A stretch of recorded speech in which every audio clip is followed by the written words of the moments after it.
राधे राधे दोस्तों, आप सभी का राधा भक्ति चैनल में स्वागत है। आइए सुनते हैं निर्जला एकादशी व्रत कथा। आप सभी को ज्येष्ठ मास के शुक्ल पक्ष की निर्जला एकादशी तिथि की हार्दिक शुभकामनाएं।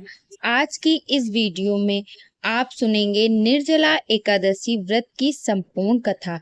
साथ ही आप सुनेंगे एकादशी माता की कथा और एकादशी माता की आरती, क्योंकि एकादशी के दिन भगवान श्री विष्णु और महालक्ष्मी जी के साथ ही एकादशी माता की पूजा की जाती है और कथा भी सुनी जाती है। निर्जला एकादशी को भीमसेन एकादशी के नाम से भी जाना जाता है और जैसा कि इस एकादशी के नाम से ही स्पष्ट होता है, निर्जला अर्थात जल के बिना। वैसे तो सभी एकादशी व्रत में आप जल का सेवन कर सकते हैं, लेकिन ज्येष्ठ मास के शुक्ल पक्ष की जो निर्जला एकादशी है, इसमें जल की एक बूंद भी ग्रहण नहीं की जाती। इसी कारण इस व्रत को निर्जला एकादशी के नाम से जाना जाता है। साल भर में पड़ने वाली सभी प्रमुख एकादशियों में से यह सबसे बड़ी और महत्वपूर्ण एकादशी मानी जाती है।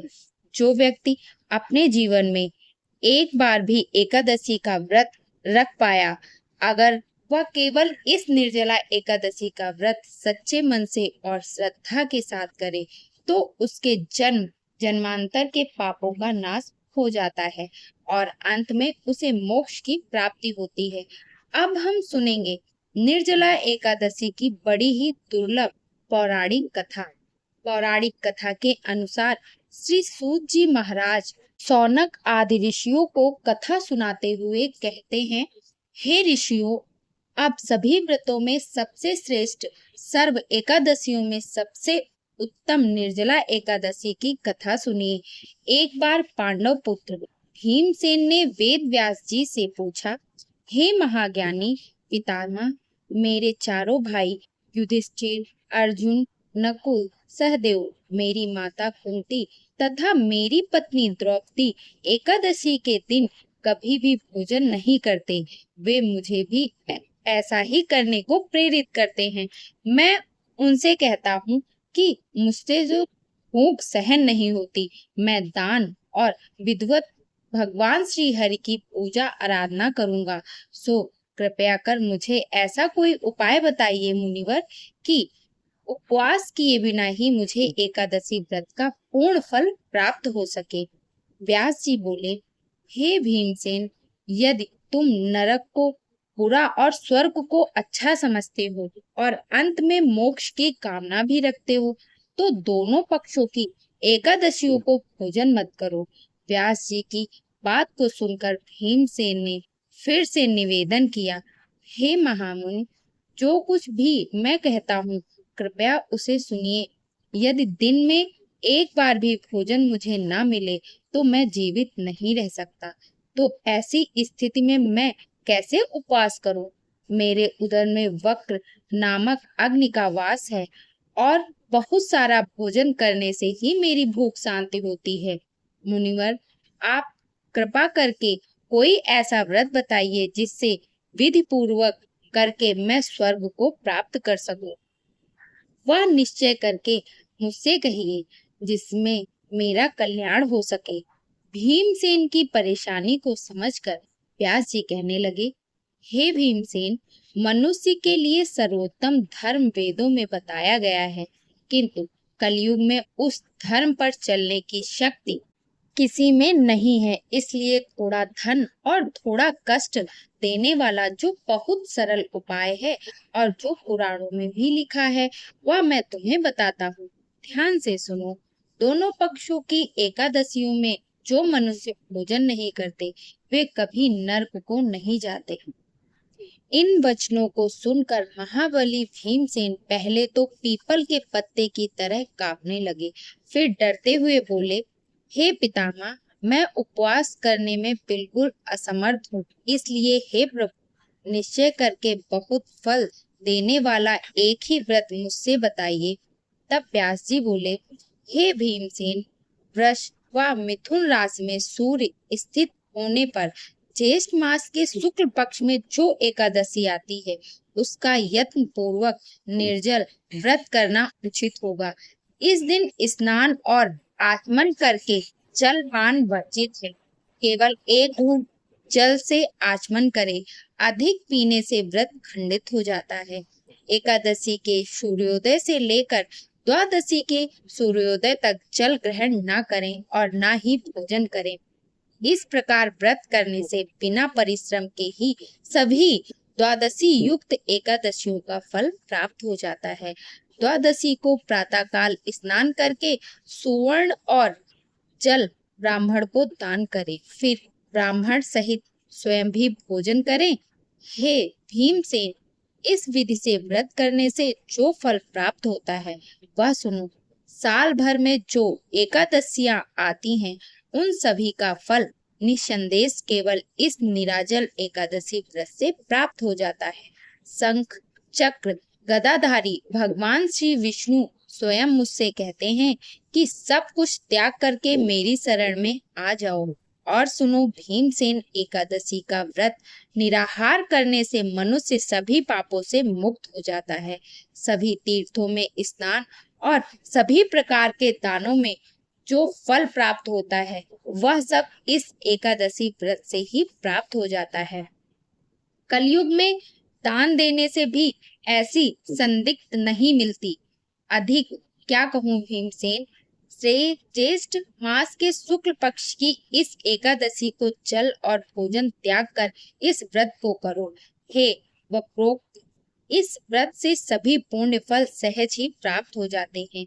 हे नरसिंह भीम, मैं तुमसे सत्य कहता हूँ कि इसके करने से अति भयंकर काले पीले रंग वाले यमदूत, भय देने वाला दंड और फांसी सहित उस मनुष्य के पास कभी नहीं आते, बल्कि भगवान विष्णु के देवदूत उन्हें आकाश में स्वर्ग लोक को लेकर जाते हैं। तब इस प्रकार वेद व्यास जी के कहने पर भीमसेन ने भी इस एकादशी का व्रत किया था, जिसके कारण इस एकादशी का नाम भीमसेन एकादशी पड़ गया।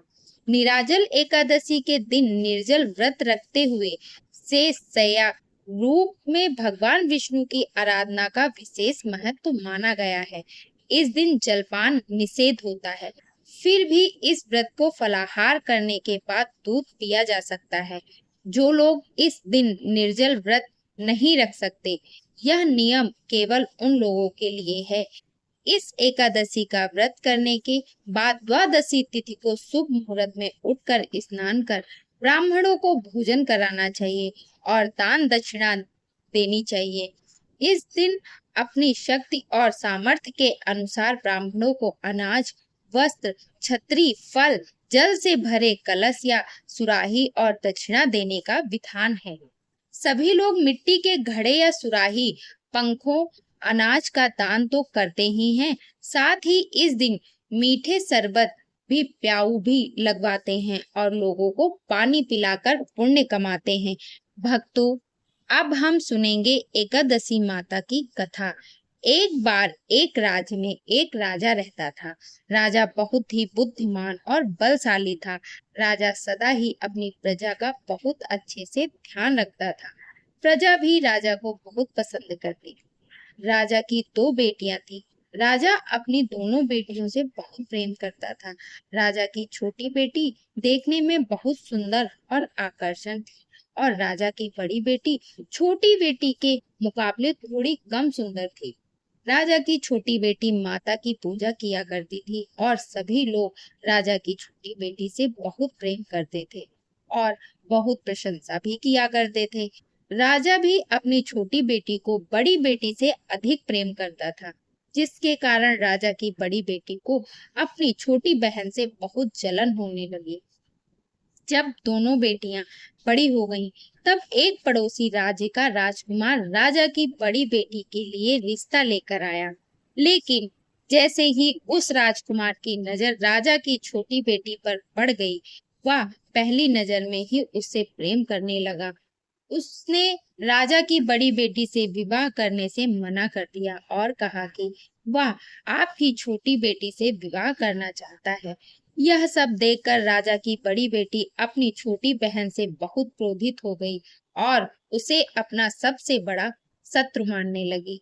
उसने अपनी छोटी बहन को जान से मारने का निश्चय कर लिया। पहले तो उसने एक लड्डू में जहर मिलाकर छोटी बहन को तो दे दिया, लेकिन उसे कुछ नहीं हुआ। फिर उसने एक मटके में सांप रखकर रात में उसके कमरे में छोड़ दिया, लेकिन सांप भी कुछ नहीं कर पाया। फिर बड़ी बहन ने उसे कुएं पर पानी भरने के बहाने ले जाकर धक्का दे दिया, लेकिन छोटी बहन को कुछ भी नहीं हुआ। हर बार ग्यारस माता उसकी रक्षा कर रही थी। तब बड़ी बहन ने पूछा, क्या तुम्हें पता है कि तुम्हारी या मेरी मृत्यु कैसे होगी? छोटी बहन बोली, हाँ दीदी, मेरी मृत्यु एक तोते में है। उस तोते के गले में एक हार है। जब तक वह हार किसी और के गले में न पहनाया जाए, मैं जीवित रहूंगी। यदि कोई उस हार को पहन ले तो मैं मूर्छित हो जाऊंगी, और जब वह हार उतार दिया जाए तो मैं वापस से जीवित हो जाऊंगी। यह सुनकर बड़ी बहन बहुत खुश हुई और उसने उस तोते को ढूंढ कर मार डाला और हार को अपने गले में पहन लिया। उधर छोटी बहन की शादी का दिन था। जैसे ही वह फेरे लेने लगी, 3.5 फेरे पूरे करते ही वह बेहोश होकर गिर गई। वैद्य और हकीमों ने बताया कि वह ना तो मरी है और ना ही जीवित है।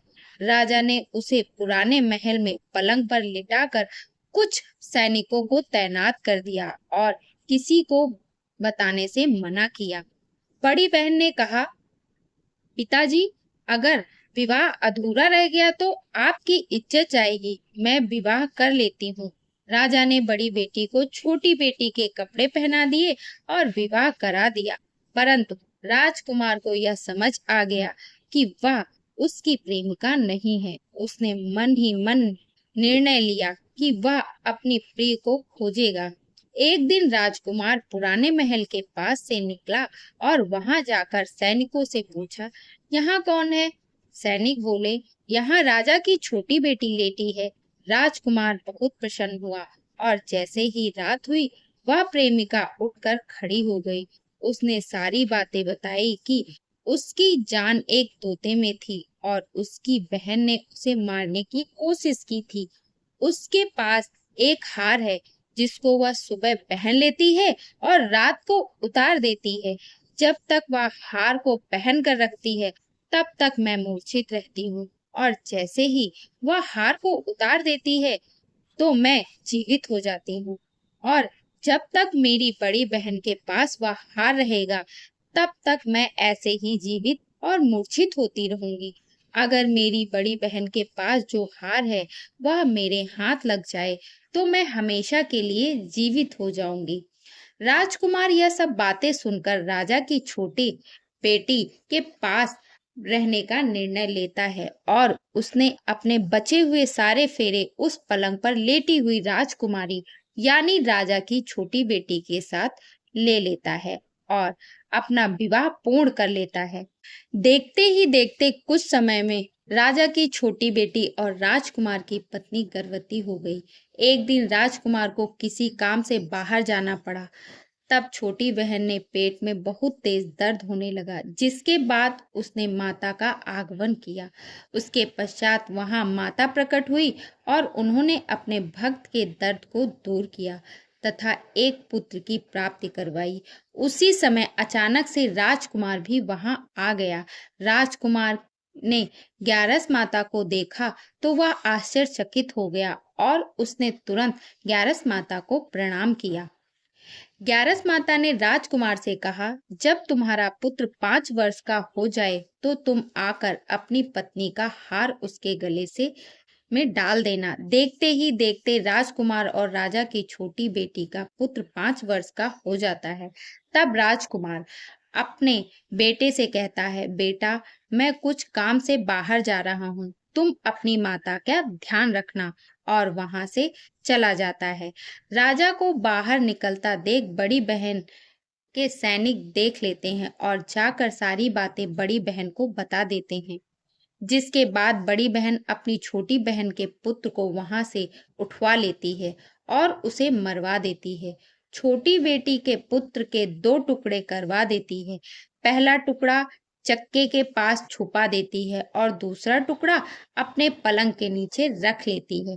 अब ग्यारस माता भिखारी का रूप लेकर आती हैं और एक भिक्षुक का भेष धरकर बड़ी बहन के पास जाती हैं। वहां पर भिक्षा मांगने लगती हैं। बड़ी बहन अपने सैनिकों से कहती है, जाकर भिक्षा दे दो। लेकिन जैसे ही सैनिक ग्यारस माता को भिक्षा देने जाते हैं, माता उन्हें मना कर देती हैं और कहती हैं, मैं तुम्हारी महारानी से ही भिक्षा लूंगी। तब बड़ी बहन स्वयं ही भिक्षा देने के लिए माता के पास आती हैं। तब माता एक बिल्ली का रूप लेकर उसके कमरे में चली जाती हैं और वहां पर छोटी बेटी के पुत्र के 2 टुकड़ों को आपस में जोड़ देती हैं और उसे जीवित कर देती हैं। फिर उसे वहां से ले जाती हैं। राजकुमार अपने बेटे को लेकर अपनी पत्नी के पास जाता है और उससे कहता है, तुम इसका ध्यान रखना। अगर तुम इस बच्चे का अच्छे से ध्यान रखोगी तो मैं तुमसे बात करूंगा। एक दिन राजकुमार अपने बेटे से कहता है, बेटा तुम अपनी माँ से उनके गले का हार मांग लो। तो अपने पिता की बात मानकर राजकुमार का बेटा अपनी मम्मी के पास जाता है और कहता है, मम्मी मुझे तुम्हारा हार चाहिए। यह सुनकर पहले तो बड़ी बहन बहुत क्रोधित होती है, पर उसे यह याद आता है कि राजकुमार ने कहा था कि अगर मैं इस बच्चे का ध्यान अच्छे से रखूंगी तो वह मुझसे बात करेगा। इसी कारण वह हार उस बच्चे को दे देती है और वह बच्चा तुरंत हार को लेकर चला जाता है। तभी राजकुमार अपने बेटे को लेकर वहां से जाने लगता है और अपनी पत्नी से कहता है, तुम हमारे लिए खाना बनाकर रखना, मैं शाम को आकर तुम्हारे साथ ही खाना खाऊंगा। और वह अपने बेटे को लेकर वहां से चला जाता है। इसके बाद वह राजा के पास जाकर सारी बातें बता देता है। राजा अपनी बड़ी बेटी की यह करतूत सुनकर बहुत क्रोधित होता है और अपनी परवरिश पर ही दोष देने लगता है। वह राजकुमार को अपनी छोटी बेटी के साथ रहने का आदेश दे देता है। इस प्रकार ग्यारस माता की कृपा से राजकुमार और राजा की छोटी बेटी सुखपूर्वक रहने लगती है। प्रेम से बोलिए एकादशी माता की जय। तो दोस्तों, आज की कथा आपको कैसी लगी? अगर जो आज की कथा आप लोगों को पसंद आई हो तो अपने इस चैनल को लाइक, सब्सक्राइब, शेयर जरूर करें और कमेंट बॉक्स में राधे राधे लिखना ना भूलें।